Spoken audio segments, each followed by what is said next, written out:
are on show number 3 in our series about who got here first. After the first 2 episodes, which were?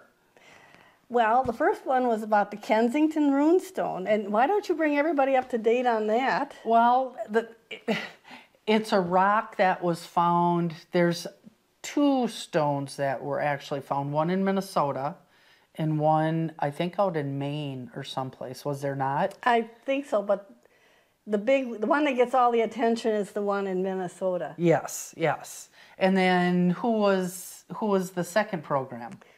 Yeah, the first program was about were the Vikings, roaming around in Minnesota in 1362. 1362. Yeah, and the second program was about St. Brendan. That's right.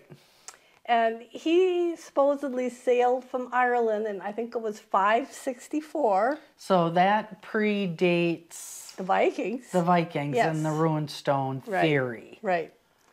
And so today we're going to talk about one more supposed visitor who left, the European and got to the United States way before the Vikings. And this is... Was he before, or were they before St. Brendan as well? No, this guy supposedly left in 1170. Oh, okay. 1171. Okay. So he's kind of in between Brendan and the Vikings. Okay. Okay.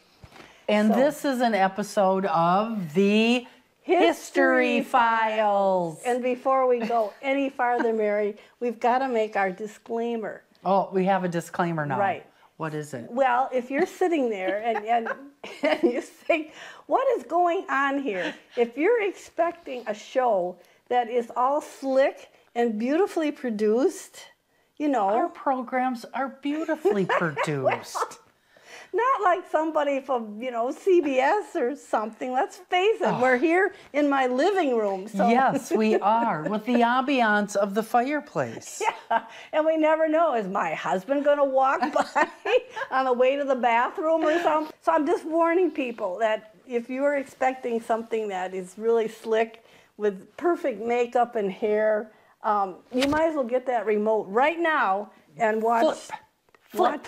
The Price is Right. Flip. Or some dancing on TikTok or something, because that's not going to be us. No. But you can kind of consider this program history with a little bit of humor. Yes. That could be our new tagline. Yes. History with humor. History with humor. And I like to think that people that are devoted viewers of the History Files, that they are going to be some of the most erudite people in the whole county that you could ever talk to, because they are going to be able to know all about... They will know all the history. Yeah, they will know about the runestone, they'll know about St. Brendan, and today we're going to talk about Prince Madoc.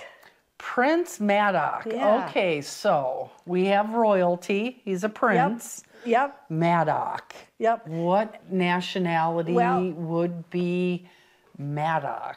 That doesn't resonate. No, I'm sure it's it won't. not French. No. Doesn't really sound English. But that's okay. I'll just bring us back again. Because we were going to be in the other remote studio in the kitchen. Boy, you just never know where we're going to be. But now Nancy lost her notes. Took us a half an hour to decide not to be outside. Because the wind is cold today. Very cold today. So, okay, now I got my notes. Now I want to get, I want to get the dates and things right. Yes. What do you know about whales? They're large, they swim in the ocean, and most of them eat krill. This is a country. Oh, well, you didn't quantify the I said nation. Wales. You said Wales. What do you know about Wales? Yeah. Well, that's like, okay. All right. Okay. Here it is. It's on the west coast of Britain. Yes. And it's very mountainous. And do you know what their #1 sport is in Wales? Cliff jumping. Well, that's a good one. Actually, it's choral singing. Choral singing. They like to have big choirs and sing. Oh, choral singing. Yeah. So we're talking about the country of Wales. And it's not a very big country, but it is a Celtic country. And they like to sing in large choral singing groups. They love to sing. It's See how that's got a good explanation? A country full of singers. A country full of singers. Yeah, How wonderful nice? is that? Yeah. Must be splendid. So I thought we would ask our viewing public, everybody that's watching us that has, Welsh background, can you raise your hand? I don't know if I probably don't, but I'm raising it to set a demonstration. Right. I don't see anybody, but if you're Welsh, you let us know. Yes. Okay. So a Celtic country, they speak their own language of Welsh, which is, it's out of the same linguistic family as Irish and Scots, although I have had Irish and Scots tell me that they cannot understand Welsh. And one guy said, nobody can understand the Welsh. And an Irish guy said, oh, yeah, they all sound like they're drunk. Oh, so well, is there some, maybe that's a spin-off for another program? Yeah, that's just the language. Okay, just the language. Yeah, so we're starting out here in Wales. And very mountainous country. Okay. And they used to have a lot of different, chiefs, princes, whatever you wanted to call them back then.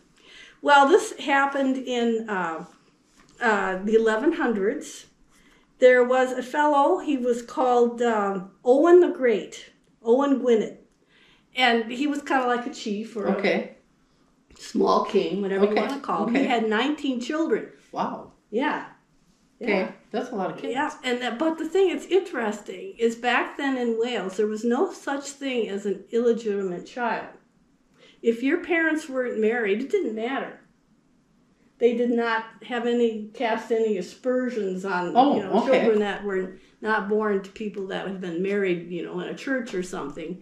And also when it came to inheritance, the kids that were, from the wedding. The party.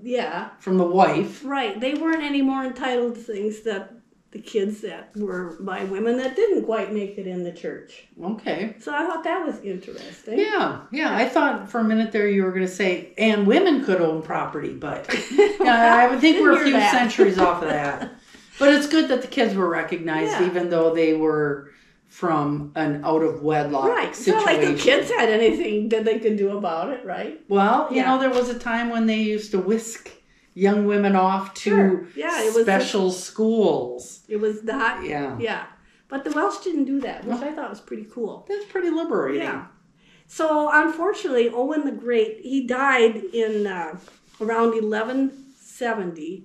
And with all these 19 kids... apparently he hadn't put things into any kind of irrevocable trust or family. He didn't have the line of succession secured. So the kids started fighting with one another. Oh, go figure. Dad's dead, let's fight. Yeah. Okay. Yeah. And one son whose name was Madoc. And by 1171, he had enough of this family civil war. Oh, okay. So he got on a ship made of oak and not leather like St. Brendan had, and he sailed off to the west. Well, we're not sure how much time elapsed, maybe a year, when Madoc came back. And back to Wales? Yes, came back and got 9 more ships. Oh. And filled them with women, children, settlers. Wow. And he and his brother, they sailed off with this little flotilla to the west, and they were never seen or heard of again. Oh boy, that's a story. Yep. Yeah, they don't really, this was quite a while ago, 1171. But he did finally sail off, and like I say, never heard of again. But the implication was that he had come back and got settlers, so they had, in their first voyage, they must have found some place where they thought they could settle. Well, time passed and passed and passed, and then finally I got to get this right, in 1584, there was a clergyman named David Powell, and he wrote a history of Cambria, which is another name for Wales. And in this, it was kind of like a long poem. He wrote about how Prince Madoc had taken the settlers and sailed off to the new land. So this was, like I said, 1584. So this was post-Columbus. Okay. And at that time, the British, they were trying to get in there and get land just like Spain and everybody France. Wanted their piece of the rock. Everybody wanted a piece of it. And so to legitimize their claim, the British started talking about Prince Madoc and how he had gone over to North America and settled with all these settlers, even though I think it was just a big propaganda thing, is what it sounded like. Well, if they were trying to show just claim, right? It was propaganda, more or less, showing that, we have a claim to the United States. 1171 was way before 1492. So then that legend started popping up and going around. Scandal in the neighborhood. It also were blonde, blue-eyed, Welsh-speaking Indians in North America. Really? Yes, that was the rumor that was going around, that apparently Prince Madoc had taken all his boatloads of settlers and they settled, and unlike the Vikings, they had gotten along with the natives and had, been living in North America, United States. That would be cool if they could legitimize that. That's what they were trying to do. So that was how the story of the Welsh Indians got it started. But there were all kinds of claims as to where these Welsh Indians were and where Prince Madoc had wound up. Yeah. Yes. And he had, I could not find out why, but for some reason they were claiming that he had gone to Mobile Bay, in Alabama. Okay. But I couldn't find anything about where that idea came up. It's an old town, but I don't think it was, 1171. Right. But, depending on how and where they sailed, they could have ended up going through the Gulf, couldn't they? Well, yes, Mobile, it's a bay, a river comes out there. Yeah. So they could have gone up the Mississippi, they could have gone up to the Ohio. But these are other places that also claim that Prince Madoc lived there. Okay. Florida claims him. Okay. Virginia. The Yucatan down in Mexico. Do they have a birth certificate in Florida? Oh, sorry. Okay. Florida, where else? Virginia. Yucatan. Newfoundland in Canada. Okay. Georgia. And several other states, Kentucky and Ohio, North Dakota, all claim that maybe Prince Madoc had wound up in their territory and settled Really? there. It'd be nice if there was some type of hard fact evidence to that claim. Yeah, well, that was the other problem. That was the other problem. Yes. And well, maybe with all those ships, maybe he went to all those places and dropped off a ship as he went. Well, yeah. Because you named off like 8-9 places. Right, they were just all in the running there as to where Prince Madoc had sailed, or there had been a tribe of blonde, blue-eyed, Welsh-speaking Indians. And in 1717, there was a young man born in Wales, and his name was John Thomas Evans, and he was absolutely obsessed with the story of Madoc. Okay. And this guy was really into it. And so in 1793, he set off for the New World. He got into what was then, the new United States. He went to where Pittsburgh is now. And then he went down to Ohio, and at St. Louis, he met up with a man who had been hired by the Spanish to do some exploration up the Missouri River. And this guy that he was going to go with was actually a Scot named James McKay. And they had heard rumors that there were Indians up the Missouri that were the remnants of Prince Madoc. Right, and it was the Mandan Indians, they claimed. Oh. Okay, so they sailed up the Missouri and they came to Mandan Village. Well, the Mandans were a little different in that unlike the Sioux and some of the other Plains Indians who, were kind of migratory, they moved around. The Mandans actually had settled villages. They had like palisades around their villages. Oh, okay. So a more complex. Yeah, they lived in these round circular houses.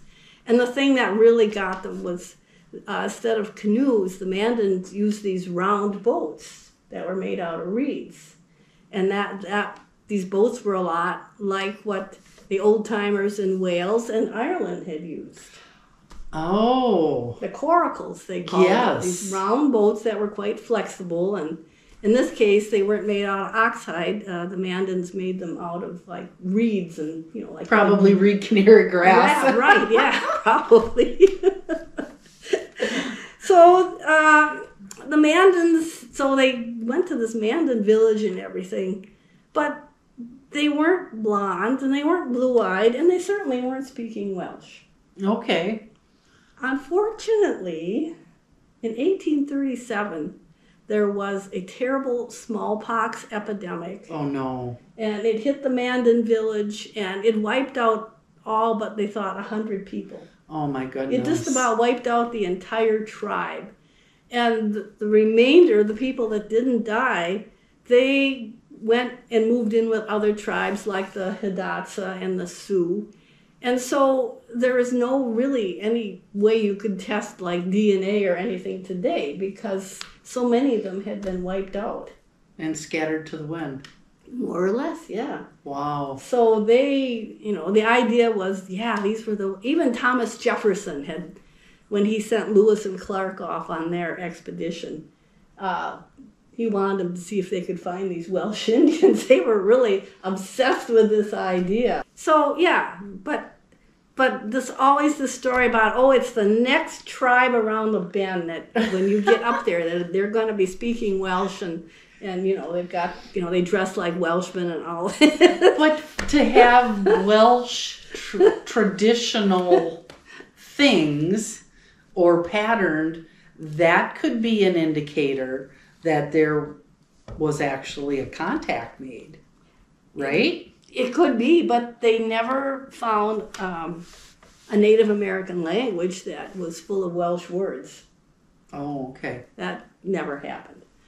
But it was always that legend that just over the hill, those Indians over there, those are the ones you're looking for. Yeah. So. Well, it would be interesting to get some Native American folklore to see what their oral histories say.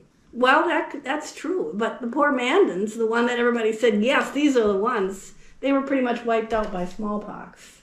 So that was inconvenient, I guess you could say, as far as your... There goes a historical line that would have been nice to follow. Yeah. So this John Thomas Evans, he did some writing, he did a lot of mapping, he did really good maps, and then he never got back to Wales. He died in New Orleans in 1799. So then you didn't hear too much more about looking for the Welsh Indians. That kind of died off away, more or less. Yeah. There was another man by the name of John Filson, and this was in the 1784 or so. He had gone up, searching and recording the Indians and that. And he had these journals, but it said, when I read, it said, well, his journals disappeared, so we don't know. Yeah. That's too bad. Yeah.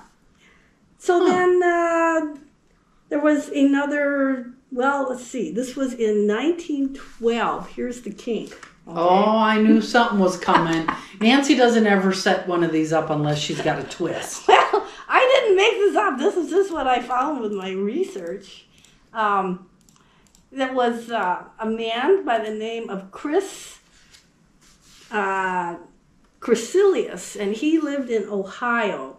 He supposedly found a stone, a rock, and it was 12 foot by 56 inches and 3 inches thick, and it had some kind of hieroglyphs on it, writing. Okay. So we're thinking back to the Kensington runestone that was found in let's see, I think it was 1898. Yes. So this is 1912. Well, this Chris, he took this stone that he said he found, and for 50 years he made money exhibiting it at county fairs. Oh, things. okay. So finally, they never really said, what they thought these hieroglyphs meant. Somebody claimed, this man by the name, and this was not that long ago, 1998, a man by the name of Barham Brackett and another by the name of Alan Wilson, they claimed that these hieroglyphs on this stone, they called it the Brandenburg Stone because that was the town in Ohio it was near, was actually some kind of mystical old Welsh language. Oh, really? Yes. So Ohio was claiming Yeah. Prince Madoc. However, There you go, Ohio. yeah, it was supposedly this kind of magical Welsh alphabet called Colbren, and it turned out that this was really just an invention.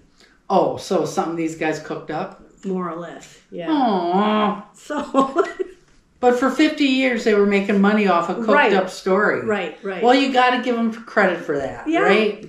And today it is still exhibited. It is in a museum in Ohio, and you can see the stone, just like you can go see the Kensington Rune Stone in Minnesota. That's kind of neat, isn't it? Yeah. So did Prince Madoc sail away to the United States, and did he come back again and get settlers? And come back. And it's possible, And, right? and make friendly with the natives. That actually got along with the Indians, unlike the Vikings who did not. Well, but it seems like, Lewis and Clark didn't have too much grief with, it seems like there were certain people that wanted to get along, that figured out a way to get along. Right. And there are certain people that don't want to get along and just want to pick fights. That's right. And apparently the story was that the Welsh got along with people. Good. Yeah. That's good to hear. Yeah, they don't seem to have a reputation as being, real feisty fighters, and their national sport is singing, so. Well, yes. That I think is very, very conducive to happy people, and I hope that if they did actually come, there's genetic lines out there, maybe at a very thin chance. And one other thing we gotta mention that Wales is known for, and that's dragons. Okay, so we're going we're talking about dragons now. So how do dragons fit into the mix? I am not sure, but it's on their flag. That is true. Yeah, and there's, if you go to Wales, they say, there's statues and pictures of them. For some reason, these dragons have become part of their identity. Did they live in the caves? Well, it's very mountainous. That's a good point. Yes. Yeah, maybe they did. So, all these castles and dragons. I would assume that they were fire-breathing dragons, right? Probably. Because a lot of the folklore, they talk about dragons that breathe fire, right? Absolutely. So if we have any Native American tribes that have dragons in their, in their folklore, maybe that was from Prince Madoc. That and round boats. Yeah. Round boats, round huts. Yeah. So it's just one of those things ago you can say, well, it's possible, keeping it and well, especially if they had moats around their villages. Yeah, they had palisades. The Mandans did things really different than the Plains Indians, who, like I said, they were. That's kind of a red flag. Mobile. Yeah. And the Mandans were really settled. They were farmers and traders. They just had a real different society. So, and you wonder what the influence was. And at one time, there was this plaque had been put up in Mobile by the DAR, the Daughters of the Revolution, or whatever that society is, claiming that, Prince Madoc had landed here in Mobile. But I guess the plaque is not up anymore. And sometimes I think this whole thing is about thinking that the people that were here established on this continent and had their own societies and their own culture, that they would not have had the brains to know how to put up, a palisade around. Right, yeah. right. Or to make round houses, or to experiment with boat shapes and everything. Right. That it had to be, white people coming in and showing them how to do it. Giving them a little religion. Yeah, just to me.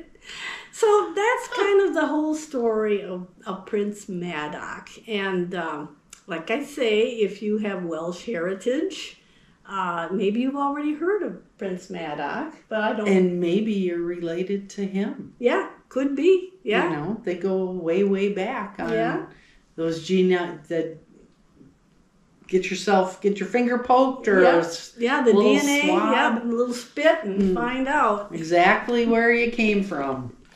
So it's an interesting story, and really this is, like I say, we've done 3 shows now on ethnic groups that claim that they could have been here a long time before Columbus. And there's lots of other ones too, like the Polynesians and the South Americans. Oh, definitely. Yeah. And then, was it back in the 60s when Thor Heyerdahl did his Kon-Tiki voyage? Yep. And that he was, oops. Uh-oh. We're almost out of time, but anyway. Different timer sounds. Yeah, no kitchen clock. I think Nancy broke it. We're getting so technologically advanced here. I figured out how to work the time, stopwatch on my phone. Yay! Wow.